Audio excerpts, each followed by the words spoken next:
Hello student, आज के इस वीडियो में हम देखेंगे कि एसिड बेस के बारे में, साल्ट के बारे में, उनके लिटमस पेपर और मेटल के बारे में भी बात करेंगे। जो धातु अधातु जिसे कहते हैं उनके बारे में भी इस वीडियो में हम इस तरह से नोट के साथ पढ़ाई करेंगे कि आपको आसानी से रिवीजन हो जाएगा। आप ये पूरा वीडियो को देखिए। आपको एग्ज़ाम हॉल में कुछ इसी एक तरह के पैटर्न पे आपके क्वेश्चन पूछे जाते हैं, जिस तरह से हमने इस कॉपी नोट को बनाया है।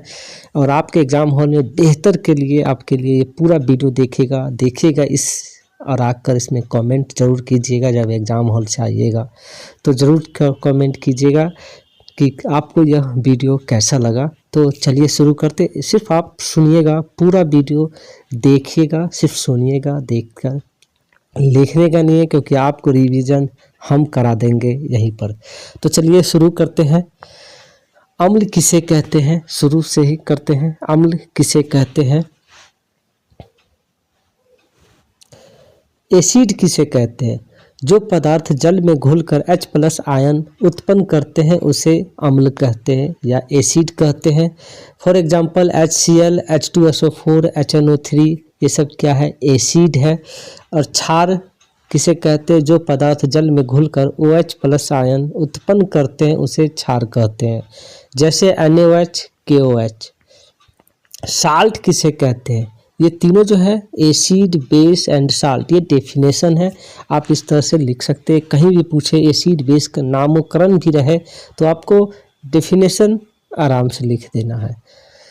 साल्ट किसे कहते हैं या लवण किसे कहते हैं? अम्ल और धातु की अभिक्रिया के फलस्वरूप जो यौगिक बनता है उसे लवण कहते हैं, जैसे अम्ल प्लस धातु इक्वल टू लवण प्लस हाइड्रोजन। लवण बनते अम्ल और धातु की अभिक्रिया से क्या बनता? लवण या साल्ट आप कह सकते हैं। अम्ल और क्षार कितने प्रकार के होते हैं? प्रबल अम्ल और दुर्बल अम्ल होते हैं, जिसे स्ट्रॉन्ग एसिड और वीक एसिड भी कहते हैं। इधर आइए, तो प्रबल क्षार, स्ट्रॉन्ग एसिड, बेस और वीक बेस। चलिए नेक्स्ट पे चलते हैं कि प्रबल अम्ल किसे कहते हैं? प्रबल अम्ल किसे कहते हैं मतलब स्ट्रॉन्ग एसिड किसे कहते हैं? जो अम्ल अधिक संख्या में H+ आयन उत्पन्न करते हैं उसे प्रबल अम्ल कहते हैं, जैसे HCl, H2SO4। वीक एसिड या दुर्बल अम्ल किसे कहते हैं? जो अम्ल कम संख्या में H+ आयन उत्पन्न करते हैं उसे दुर्बल अम्ल कहते हैं, जैसे CH3, COOH, H2CO3। आपको सिर्फ सुनना है। एग्ज़ाम हॉल में इस तरह के क्वेश्चंस रहेंगे, ऑब्जेक्टिव में आपको उसको पूरा करना है। पूरा देखने पे आपको ऑब्जेक्टिव मिलेंगे। सब्जेक्टिव भी आपको अगर इस तरह से बता रहे हैं तो आप पूरी तरह से लिख सकते हैं, क्योंकि अभी तक आपका रिवीजन चल रहा है, मतलब याद पूरा कर लिए होंगे। नहीं भी अगर याद किए हैं तो आप एक कॉपी पेन निकाल लीजिएगा और साइड में लिख लीजिएगा, या आपके नोट में लिखा होगा। तो चलिए, प्रबल क्षार किसे कहते हैं? जो क्षार अधिक संख्या में OH आयन उत्पन्न करते हैं उसे प्रबल क्षार मतलब स्ट्रॉन्ग बेस कहते हैं, जैसे में NaOH और KOH। दुर्बल क्षार किसे कहते हैं? जो क्षार का कम संख्या में OH आयन उत्पन्न करते हैं उसे दुर्बल क्षार या वीक बेस कहते हैं। एग्जाम्पल NH4OH, MgOH का होल ट्वाइस। नेक्स्ट है अम्ल और क्षार के बीच के अंतर को स्पष्ट करें। इस तरह से आपके हूबहू क्वेश्चन आपको एग्जाम हॉल में, आपके क्वेश्चन में, आपके पेपर में मिल सकते हैं। हूबहू क्वेश्चन ही रहेंगे, इसी तरह के क्वेश्चन रहेंगे आपके पास। तो यहाँ पे 3 पॉइंट देकर है। पहला जो है 3 पॉइंट अम्ल के लिए है, अगला 3 पॉइंट जो है क्षार के लिए है, अंतर है। तो अम्ल एसिड जल में अभिक्रिया कर H+ आयन उत्पन्न करता है। अम्ल का स्वाद खट्टा होता है। अम्ल नीले लिटमस को लाल कर देता है। क्षार जल से अभिक्रिया कर OH आयन उत्पन्न करता है। क्षार का स्वाद कड़वा होता है। क्षार लाल लिटमस को नीला कर देता है। क्या करता है? क्षार लाल लिटमस को नीला कर देता है। नेक्स्ट है कि लिटमस पेपर या लिटमस पत्र किसे कहते हैं? लिटमस पत्र एक ऐसा पत्र है जो किसी विलयन में अम्ल या क्षार की उपस्थिति को दर्शाता है। इसे लीचेन नामक पौधे से प्राप्त किया जाता है। बाजार में यह लाल और नीला रंग में उपलब्ध होता है। लिटमस पत्र या लिटमस पेपर के नाम से आपके पास अगर क्वेश्चन आवे तो कुछ इस तरह से क्वेश्चन लिखिएगा पॉइंट बनाकर, ताकि आपको और भी अच्छे मार्क्स मिल सकते हैं। अच्छे मार्क्स मिलेंगे, मतलब कोई भी किसी भी तरह का मार्क्स में कमी नहीं होगा। सूचक क्या है? सूचक या इंडिकेटर, इंग्लिश में इसको इंडिकेटर भी कहते हैं। सूचक ऐसा युक्ति जिसका उपयोग किसी विलयन में अम्ल या क्षार का पता लगाने के लिए किया जाता है, जैसे लिटमस पात्र, हल्दी, मेथिल, ऑरेंज। नेक्स्ट क्वेश्चन है कि अम्लीय वर्षा किसे कहते हैं? अम्लीय वर्षा से क्या हानियां हैं? आपके एग्जाम हॉल में सेम इसी तरह के क्वेश्चन हो सकते हैं, तो इसका आंसर कुछ इस तरह से लिखिएगा। जब वर्षा के जल का पीएच मान 5.6 से कम हो जाता है तो यह अम्लीय वर्षा कहलाता है। अम्लीय वर्षा से हानियां: जल जीवन नष्ट हो जाते हैं, पौधे पत्ते नष्ट हो जाते हैं, शरीर में जलन खुजली होती है, इमारत का रंग बदल जाता है, जैसे अभी ताजमहल का रंग अम्लीय वर्षा के कारण बदल रहा है। इस तरह के क्वेश्चन भी आते हैं। हम नेक्स्ट वीडियो में उस क्वेश्चन को आपको कराएंगे। चलिए नेक्स्ट पेज पे चलते हैं, नेक्स्ट बातें करते हैं कि दंत क्षय किसे कहते हैं। इस तरह के क्वेश्चन आपको आएंगे। जब मुंह का पीएच मान 5.5 से कम हो जाता है तो दंत क्षय तथा सड़ने लगते हैं। इसी प्रक्रिया को दंत क्षय कहते हैं। दंत क्षय किसे कहते हैं? जब मुंह का पीएच मान 5.5 से कम हो जाता है तो दांत टूटने तथा सड़ने लगता है। इसी प्रक्रिया को दंत क्षय कहते हैं। उदासीनीकरण अभिक्रिया किसे कहते हैं? नेक्स्ट है कि उदासीनीकरण अभिक्रिया किसे कहते हैं? तो अम्ल और क्षार की प्रक्रिया के फलस्वरूप जल तथा लवण तथा जल बनता है। इसे अभिक्रिया को उदासीनीकरण अभिक्रिया कहते हैं। अम्ल प्लस क्षार इक्वल टू लवण प्लस जल। अम्ल और क्षार की अभिक्रिया कर एक दूसरे के प्रभाव का उदासीनीकरण कर देते हैं। विरंजक चूर्ण, ये मोस्ट इंपोर्टेंट है। आप इस तरह से क्वेश्चन आपको पूछेगा विरंजक चूर्ण, तो इसका रासायनिक सूत्र आप लिख दीजिएगा CaCO-Cl2। इनका निर्माण कैसे होता है? तो CaOH के होल ट्वाइस प्लस Cl2 के साथ जब रिएक्शन होता है तो CaCO-Cl2 प्लस H2O निकलता है। इसका उपयोग जो है वस्त्र उद्योग में, कागज की फैक्ट्रियों में, रासायनिक उद्योगों में जल को जीवाणु रहित बनाने में इसका उपयोग किया जाता है। तो चलिए नेक्स्ट हम इस पे बात करते हैं। पीएच मान या पीएच परिभाषा किसे कहते हैं? पीएच मान आप भी कह सकते हैं, या पीएच की परिभाषा किसे कहते हैं? पीएच अम्ल एवं क्षारों के जलीय विलयनों में हाइड्रोजन आयनों की सांद्रता मापने की इकाई है। पीएच अम्लों एवं क्षारों के जलीय विलयन में हाइड्रोजन आयनों की सांद्रता मापने की इकाई है। किसी विलयन का पीएच मान उसमें उपस्थित हाइड्रोजन आयन सांद्रण है, व्युत्क्रमण का लघु गुणांक होता है। पीएच मान का डेफिनेशन आप इस तरह से कुछ लिख सकते हैं। धोवन सोडा, ये मोस्ट इम्पोर्टेंट क्वेश्चन है। इनके आपको रासायनिक केमिकल नेम भी आपके एग्जाम में आ सकते हैं, हूबहू आ सकते हैं। रासायनिक सूत्र या केमिकल फार्मूला Na2CO3.H10H2O आप इस तरह से लिख सकते हैं। इसका जो निर्माण किया जाता है या रिएक्शन आप कह सकते हैं कि Na2CO3 प्लस 10H2O को जब रिएक्ट किया जाता है तो Na2CO3 प्लस 10H2O हमको प्रोडक्ट धोवन सोडा मिल जाता है। इसका उपयोग यूज जो है कांच में, साबुन में, कागज उद्योगों में, बोरेक्स बनाने में, घरों में साफ सफाई के लिए किया जाता है। जल की अस्थायी कठोरता को हटाने में भी इसका उपयोग किया जाता है।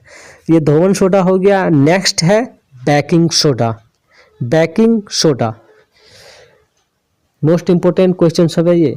Baking soda, plaster of Paris, इन तीन में से देखिएगा आपके पास एग्जाम हॉल में ये क्वेश्चन आएंगे ही आएंगे, तीन में से। तीनों आ सकते हैं, एक भी आ सकते हैं, ऑब्जेक्टिव क्वेश्चन भी हो सकते हैं, आपको दीर्घ उत्तरीय भी हो सकते हैं, लिखने के लिए भी दिया जा सकता है, 2 नंबर में भी हो सकता है, किसी न किसी रूप में ये 3 में क्वेश्चन रहेंगे ही, क्योंकि ये हर बार पूछे जाते हैं। तो इसका रासायनिक सूत्र या केमिकल फार्मूला जो है NaHCO3 हो जाएगा। निर्माण NaCl plus H2O plus CO2 plus NH3 को जब इस सारे को रिएक्ट किया जाता है, रिएक्शन दिया जाता है, तो NH4Cl प्लस NaHCO3 जो बेकिंग सोडा बन के तैयार होगा। इसका उपयोग बेकिंग पाउडर बनाने में, एंटासीड के रूप में किया जाता है, सोडा अम्ल अग्निशामक में किया जाता है, स्वादिष्ट भोजन बनाने में भी बेकिंग सोडा का उपयोग किया जाता है। प्लास्टर ऑफ पेरिस रासायनिक सूत्र जो है CaSO4 × 1/2H2O। इसका उपयोग जो है खिलौना बनाने में किया जाता है, सजावट का सामान बनाने में किया जाता है, सतह को चिकना बनाने में किया जाता है, और सबसे मोस्ट इम्पोर्टेंट जो है टूटी हुई हड्डी को जोड़ने में। जिसे आप देखते होंगे किसी का हाथ अगर टूट जाता होगा तो आप उसको देखते होंगे कि एक वाइट कलर का पट्टी बांधकर उसको मतलब जोड़ दिया जाता है, मतलब जाम कर दिया जाता है, तो वही टूटी हुई हड्डी को जोड़ने में प्लास्टर ऑफ पेरिस का उपयोग किया जाता है। चलिए नेक्स्ट है, नेक्स्ट पे हम बात करते हैं। अब आगे हैं हम लोग धातु अधातु में, चैप्टर में धातु और अधातु के भौतिक और गुणधर्म के बारे में चर्चा करेंगे। धातु क्या होता है? तो धातु चमकदार होती है, धातु कठोर होती है, धातु ऊष्मा विद्युत का सुचालक होता है, तन्य होती है, धातु आघातवर्ध होती है। सेम अधातु के बारे में करेंगे, सेम इसका उल्टा कर दीजिए। धातु चमकदार नहीं होती, अधातु चमकदार नहीं होती, अधातु लचीली नहीं होती, अधातु ऊष्मा विद्युत का कुचालक नहीं होता, अधातु तन्य नहीं होती, अधातु आघातवर्ध नहीं होती। मतलब धातु जो होता है वो अधातु नहीं होता है। चलिए नेक्स्ट है, इस तरह से आप एक क्वेश्चन से 2 क्वेश्चन याद रख सकते हैं। चलिए नेक्स्ट पे हम चर्चा करते हैं कि धात्विक चमक क्या है। यह धातुओं का एक गुण है जिसके कारण धातुओं में चमक होती है। आघातवर्ध क्या है? यह धातु का एक गुण है जिसके कारण धातुओं को पीट कर पतली चादर में बदला जा सकता है। सोना चांदी सबसे अधिक आघातवर्ध है। तन्यता क्या है? यह धातुओं का एक गुण है जिसके कारण धातु को पीट कर पतली तार में खींचा जा सकता है। तन्यता क्या है? यह धातु का एक गुण है जिसके कारण धातु को पीट कर पतली तार में खींचा जा सकता है। सोना सबसे अधिक तन्य धातु है। 1 ग्राम सोना से 2 किलोमीटर लंबी तार बनाया जा सकता है।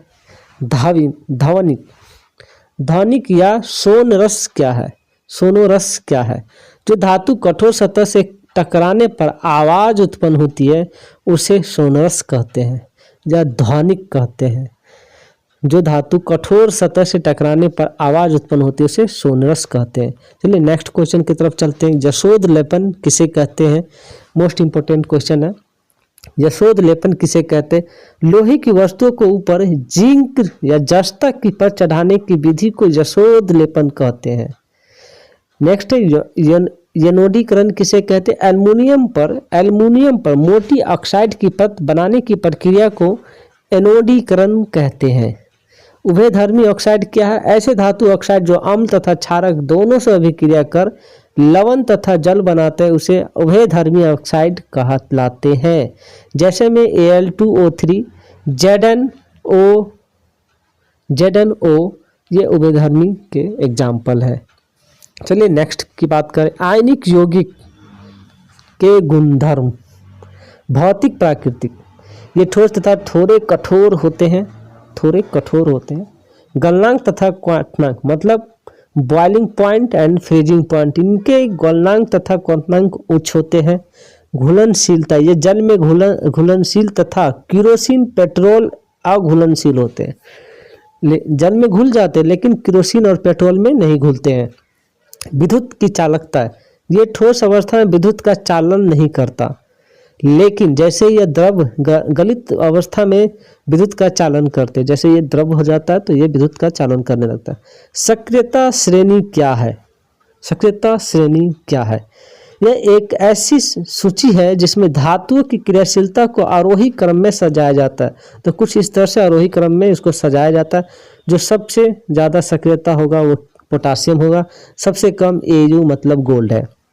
Potassium, sodium, calcium, magnesium, aluminium, zinc, iron, Pb, hydrogen, H, copper, Hg, Ag, Au, पारा, सिल्वर, गोल्ड।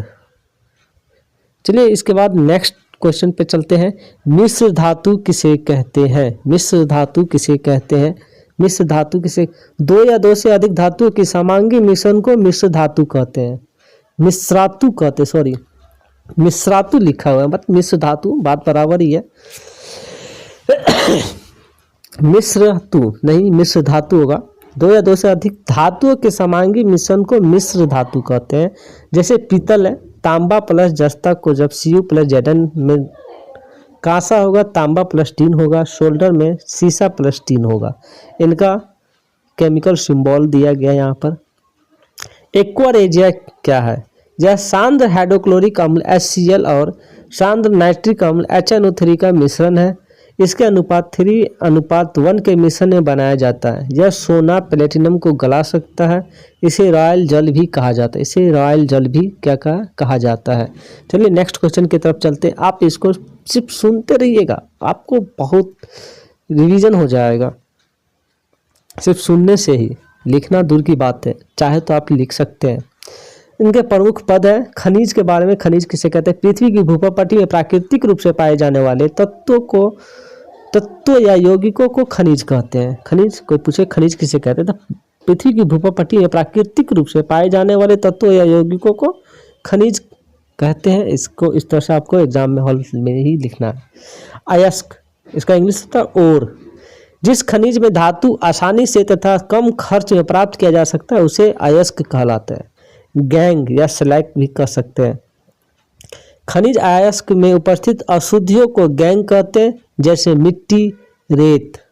अमलगम, धातु का एक ऐसा मिश्रण जिसमें एक धातु पराद या पारा हो उसे अमलगम कहते हैं। चलिए नेक्स्ट की तरफ हम बात करते हैं। भर्जन और निस्तापन में अंतर। ये मोस्ट इंपोर्टेंट क्वेश्चन है, भर्जन और निस्तापन। भर्जन किसे कहते हैं? सल्फाइड अयस्क को वायु की उपस्थिति में अधिक तापमान पर गर्म करने की प्रक्रिया को भर्जन कहते हैं। जैसे ZnS प्लस O2, जब इन दोनों को रिएक्ट कराएंगे तो ZnO प्लस SO2 हमको प्राप्त होगा। निस्तापन, कार्बोनेट अयस्क को सीमित वायु में अधिक ताप पर गर्म करने की प्रक्रिया को निस्तापन कहते हैं। जैसे ZnCO3, जब इसको हीट करेंगे, गर्म करेंगे तो ZnO प्लस CO2 हमको मिलेगा। संक्षारण किसे कहते हैं? इससे बचने के क्या उपाय है? संक्षारण नमी के कारण धातु की ऊपरी परत नष्ट हो जाती है, इसी प्रक्रिया को संक्षारण कहते हैं। संक्षारण, आर्द्र नमी के कारण धातु की ऊपरी परत नष्ट हो जाती है, इसी प्रक्रिया को संक्षारण कहते हैं। बचने के उपाय, पेंट करके, तेल लगाकर, ग्रीस लगाकर, यशोद लेपन विधि, क्रोमियम लेपन, एनोडीकरण करके इससे बचाया जा सकता है। Thank you for watching this video, क्योंकि इस वीडियो में हमने बस इतना ही कवर किया है। आपको इसका और भी मिल जाएगा हमारे इस YouTube चैनल पे। आप प्लेलिस्ट में वीडियो में जाकर आप देख सकते हैं। इसके डिस्क्रिप्शन में भी जाकर आपको इनका और भी लिंक मिल जाएगा इस तरह के क्वेश्चन का। Thank you for watching this video.